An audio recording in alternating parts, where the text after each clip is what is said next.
Welcome to the Slop Farm. Enjoy the video. Facing the dreaded CE-37857-0 error on your PlayStation.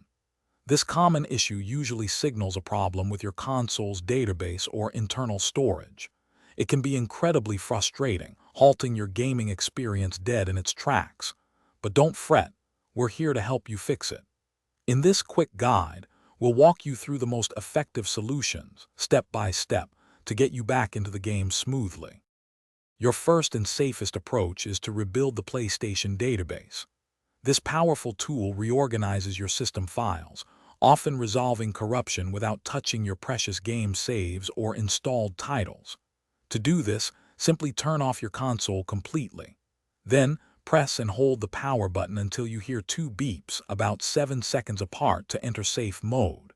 Select option 5, Rebuild Database, and let your PlayStation do its work. If rebuilding the database didn't resolve the issue, let's examine your console's storage.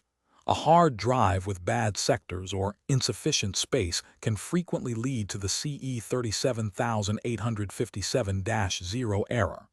Navigate to your PlayStation settings, then System Storage Management to check how much free space you have.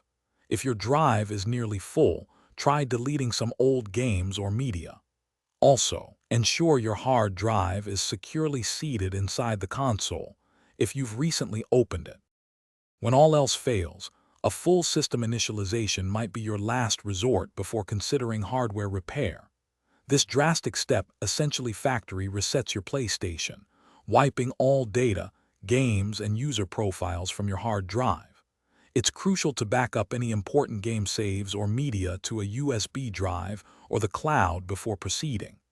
Access Safe Mode again and select Option 6, Initialize PS4, choosing the full initialization option for a complete fresh start.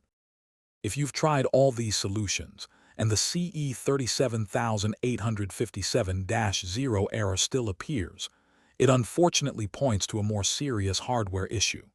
Most commonly, this means your console's internal hard drive is failing and needs to be replaced.